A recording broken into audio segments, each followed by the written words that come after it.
Bonsoir les amis. Je ne vais pas vous mentir, je suis un petit peu tendu ce soir. Pas juste parce que j'ai découvert ce matin qu'on allait faire nos talks sur un escalier, mais aussi parce que samedi a lieu un match très important entre la France et l'Angleterre, qui est un quart de finale de la Coupe du Monde. Et on sait tous que c'est ce genre de match qui est non seulement important si on va aller chercher la troisième étoile, je touche du bois, mais aussi parce que c'est des matchs qui font et qui défont des carrières pour des joueurs.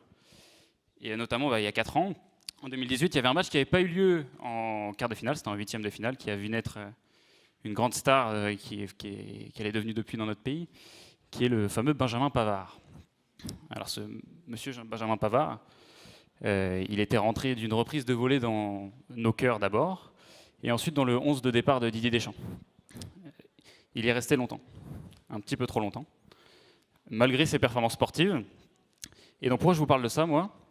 C'est parce que Benjamin Pavard, je l'ai d'abord apprécié en tant que supporter, j'ai vibré comme tout le monde quand il a mis la lucarne, mais j'ai ensuite redécouvert ce qu'il avait fait d'un point de vue entrepreneurial. Alors pour ceux qui ne voient pas ce que je fais, moi je ne suis pas un start-upper, je suis plutôt un mec des agences. Donc j'ai monté un truc qui s'appelle Kudak, et mon travail il est très simple, c'est d'acquérir et de garder des clients. Donc c'est pareil pour les gens qui font du SaaS, de la startup globalement, mais moi je leur parle en direct. Et donc j'ai découvert, en montant cette boîte, que Benjamin Pavard, c'était un magicien. Parce que ce qu'il avait réussi à faire avec cette demi-volée, c'est hacker la satisfaction client. Et donc moi, ce dont j'ai envie de vous parler aujourd'hui, c'est 3 choses que j'ai appris de Benjamin Pavard sur comment satisfaire mes clients, et en me rendant compte surtout qu'ils faisaient pas mal de trucs en commun avec les hôtels de luxe, qui sont un petit peu les références pour satisfaire des clients. Et donc j'ai envie de vous partager 3 trucs, 3 hacks, qui vous permettent de rendre quelqu'un content, que vous fassiez du service, que vous montiez un produit classique, donc start-up, ou Dieu vous en préserve, que vous deviez satisfaire votre patron, mais ça marche aussi. Donc vous pourrez l'appliquer dans plein de choses. Le premier point dont j'ai envie de vous parler, c'est le fait de faire une bonne impression, qui s'appelle aussi l'effet Pavard. C'est ça qui m'a donné l'idée un petit peu du sujet du truc dont je voulais vous parler aujourd'hui. Et en gros, il m'a été rappelé de façon assez inopinée la semaine dernière. Donc j'ai été à Amsterdam avec ma copine. J'ai logé dans un super hôtel que seuls les connaisseurs connaissent ici, qui s'appelle le XO Couture, qui a la particularité d'être l'un des hôtels les moins chers d'Amsterdam, parce qu'il est en périphérie. Et donc j'avais pas beaucoup d'attentes quand j'allais dans cet hôtel. Je me suis dit que ça allait être fonctionnel. Et donc quand je suis arrivé dedans, j'ai été très surpris de découvrir que je pouvais faire non seulement mon check-in sur un ordinateur, enfin donc sur un poste quoi, et ensuite de découvrir sur cet ordinateur que j'avais été upgradé d'un truc qui me servait absolument à rien, parce qu'il m'avait donné un lit simple en plus, mais j'étais très content. J'ai vraiment l'impression de me sentir considéré. Et il y a certainement plein de personnes qui sont allées dans des hôtels à qui c'est arrivé aussi de se faire upgrader par surprise. Parfois c'est de la chance, parfois c'est du hasard, mais très souvent c'est réfléchi. Et donc là j'ai compris ce qu'il avait fait, ce petit salaud de Pavard. C'est qu'en fait, il a fait ce que les hôtels font depuis des années. Ils ont compris que 80% de l'avis que vous allez vous faire sur eux, ils se jouent sur les premiers instants. Parce que c'est ça qui va déterminer dans quelle case vous allez les mettre. Donc les gentils ou les méchants, pour faire très simple. Et donc, s'ils font une bonne première impression, ce qui va se passer, c'est que si vous avez quelqu'un, par exemple, de très sympa à l'accueil dans votre hôtel, ou que vous venez de vous faire upgrade, ce qui a été mon cas, et bien vous allez être beaucoup plus indulgent, comme par exemple, vous commandez du room service. Si vous avez le budget, certainement, si vous allez au XO Couture, vous ne commandez pas du room service. Et vous allez être très indulgent si ça arrive en retard. Donc, vous en foutez. En fait, vous allez donner de la marge aux personnes qui rendent le service pour faire un petit peu de la merde après cette bonne première impression. Et donc en fait, Benjamin Pavard, c'était pas très important les performances sportives après cette demi-volée. On savait que de toute façon, il n'allait pas bouger du 11 de départ. Et inversement, si vous faites une mauvaise première impression, ça va vous coûter très cher en fait de la rattraper. Ça va vous coûter très cher en temps, mais aussi en argent. Donc disons que vous avez eu un mec très mal poli à l'accueil de votre hôtel. Derrière, ils ont beau vous offrir des trucs, etc. Bon, déjà, ça vous coûte cher, et en plus, c'est pas sûr que ça marche. Donc tout se joue dans la première impression. Et donc s'il y a une leçon à retenir de ce truc-là, de notre petit Benjamin, c'est que si vous avez, ne serait-ce que, allez, disons 10 points de valeur que votre produit a apporté à un client, ou alors vous pouvez faire un parallèle avec les efforts que vous produisez pour votre patron, pour votre boîte, etc., plutôt que de les répartir de façon uniforme, d'essayer de faire un petit crescendo, un truc régulier, et bien essayez de mettre la patate au démarrage. Donc mettez 4 points au démarrage sur les 10, et ensuite vous pourrez être un petit peu plus tranquille. Donc vous faites une bonne première impression, Et idéalement, bon, la vraie règle, c'est qu'il faut aussi mettre la patate à la fin, mais quand on fait de l'agence, on espère qu'il n'y a pas de fin. Et ce sera un bon petit hack. Et j'aimerais vous parler, c'est un truc qui m'est venu, je n'avais pas prévu d'en parler, parce que je ne savais pas que Damien allait parler avant moi. Mais Damien, il est client chez Kodak, avec Mobile Club. Et Damien, c'est une personne sur laquelle on n'a pas fait une excellente première impression, par exemple. Et donc on a bossé 2, 3, 4 mois, je crois que c'était au bout de 4 mois, il me semble. Et Damien a une façon très spécifique de traiter ses agences. Et je suis sûr d'ailleurs maintenant que c'est la façon dont je traiterai une agence si moi-même j'en faisais appel à une. Ça s'appelle la stratégie du coup de pression. La stratégie du coup de pression, elle est très simple. Vous avez l'impression que tout se passe bien, et un jour il vous appelle, il vous dit « Si tu veux pas remonter mes perfs dans 4 jours, je me casse ». Et donc là j'ai compris, quand il nous a appelé, qu'en fait si vous ne faites pas cette bonne première impression, si vous ne mettez pas la patate au démarrage, eh ben, c'est le client qui va vous mettre dans la situation pour vous lui montrer que vous êtes digne de sa confiance. Et donc, bon, Damien est encore avec nous aujourd'hui, ça fait longtemps qu'on bosse ensemble. Donc, Dieu merci, j'ai un associé qui a répondu à sa demande.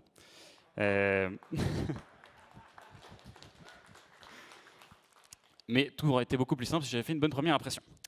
Donc, c'est mon premier point. Mon second, il va encore être très basique, de toute façon, je ne vais que vous rappeler des fondamentaux là-dedans. C'est d'anticiper les besoins. Alors, il n'y a que 2 façons de résoudre un problème.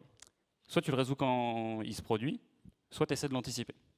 Et donc c'est la fameuse différence entre le mot réactif et la fameuse réactivité que tout le monde cherche chez une agence, et la encore plus connue proactivité, qui est présente sur toutes les fiches de poste de start-up. Personne ne sait ce que ça veut dire. Et en fait, ça fait toute la différence entre un bon hôtel ou un bon joueur de foot et un excellent. Parce que, reprenons mon exemple de l'hôtel. Disons que cette fois-ci, je ne suis pas à Amsterdam, mais je vais faire un spa avec ma copine, avec quelqu'un. Et donc moi, je vais me mettre à la place de la personne qui est à la réception de ce spa. Et disons qu'il voit arriver un grand d'1 m 90 et qui se dit c'est possible que le peignoir que j'ai mis dans son placard, il ne soit pas à sa taille. Et donc il a l'air d'un con pendant tout le week-end, parce que les manches lui arrivent au coude. Il y a 2 façons de raisonner là-dessus. Il y a le premier, qui va se dire, c'est peut-être bien si je lui mets un peignoir à sa taille.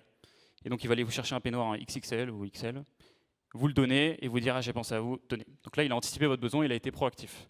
Et il y a la seconde personne qui va se dire qu'il y a quand même une petite chance que le peignoir qui est dans le placard, dans votre chambre, il soit à votre taille. Et il se dit que de toute façon, même si vous avez un problème et que le peignoir n'est pas à votre taille, vous allez l'appeler. Et donc il va pouvoir vous donner le peignoir. C'est exactement le même résultat. Dans les 2 cas, vous avez un peignoir à votre taille, mais il y a une personne que vous appelez pour les problèmes et une personne qui veille sur vous. Et ça n'a rien à voir quand vous faites du service ou quand vous faites un produit. C'est-à-dire, on le sent directement, c'est très compliqué de le feindre, quand un produit est fait pour ses clients. C'est-à-dire qu'il est fait pour anticiper les demandes de ses clients. Donc le conseil que j'ai à vous donner, c'est qu'il y a toujours une chose que vous pouvez donner à votre client qu'il n'a pas encore réalisé qu'il avait besoin, et c'est une excellente occasion de briller. Si vous arrivez à vous poser et à trouver 1 ou 2 choses que lui-même ne savait pas qu'il voulait, ben vous l'avez gagné pour la vie. C'est la seconde chose. Mon troisième point, il est extrêmement basique, encore une fois, mais je rappelle que des choses simples, c'est de tenir ses promesses. Alors, tenir ses promesses, c'est extrêmement important. Pourquoi ? Quel est le point dont je voulais vous parler là-dedans ?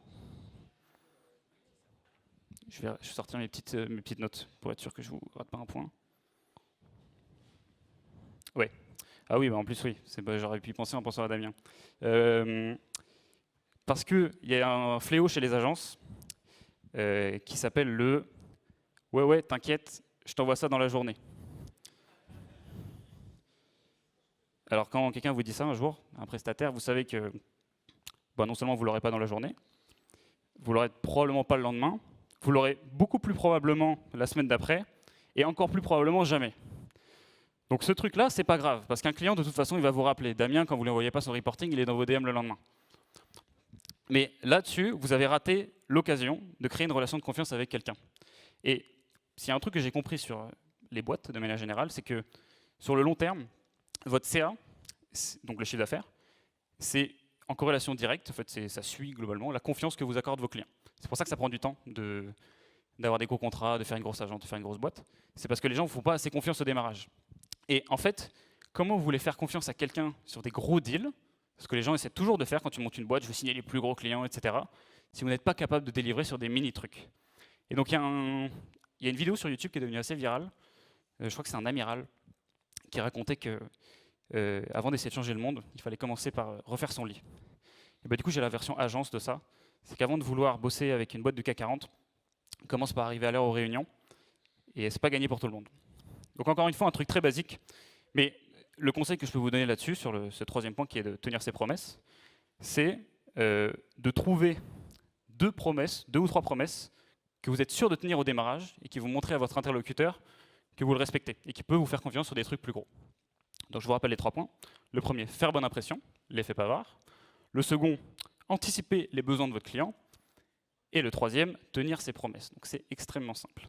Tout ça, en fait, ça rentre dans un grand bouquin qui n'a malheureusement jamais été écrit, qui s'appelle Le Bon Sens.